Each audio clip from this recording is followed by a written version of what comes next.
Forces armées togolaises, Force nationale de sécurité. Le professeur Wulu Komi s'adresse à vous.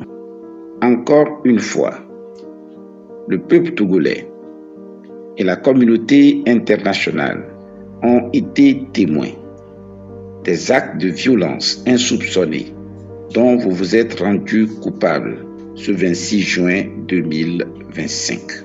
Des manifestants à main nue, de simples passants ont été victimes des actes de torture. Vous avez laissé faire des miliciens armés, détruisant les biens et menaçant les citoyens. Nous avons été tous témoins de l'apologie de l'assassinat des manifestants. Et pourtant, ces manifestants ne réclamaient que nos droits à nous tous, de vivre dans un État respectueux des droits de l'homme, dans un État dans lequel les dirigeants cesseraient de piller les biens communs, État dans lequel les dirigeants, eux aussi, respecteraient les lois, un État dans lequel les fils et filles des militaires pourront aussi prospérer. Quelle gloire avez-vous à vous acharner contre des citoyens non armés?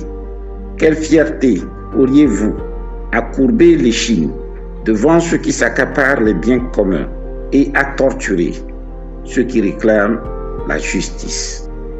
Les manifestants ne sont pas vos ennemis. Votre ardeur à frapper les citoyens atteste sans ambiguïté que vous avez trahi votre mission. Les tortures dont vous vous rendez coupable vous accusent. Les faits sont là. Les images vous accusent. Vous êtes du mauvais côté de l'histoire. La lutte actuellement en cours n'est pas celle d'une ethnie contre une autre ou d'une profession contre une autre. Il s'agit de mettre fin à l'injustice, à l'impunité, à la misère dont les filles, fils et conjoints de militaires aussi sont victimes. Pourquoi tant d'atrocités dans notre pays? Selon le rapport de la commission Kofigo, en 2005, l'armée avait réprimé les manifestants contre le coup d'État dont le bénéficiaire, nous le savons tous, était M. Faure Gnassingbé. L'armée avait soutenu les milices.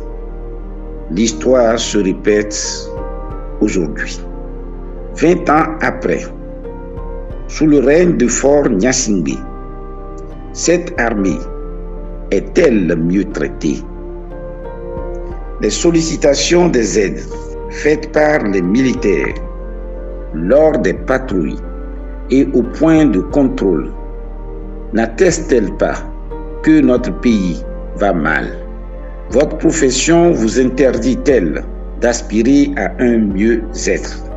Chers compatriotes des forces armées et de sécurité, il n'y a aucune bravoure à traiter avec méchanceté les civils qui réclament justice pour tous, une égalité de chance pour chacun.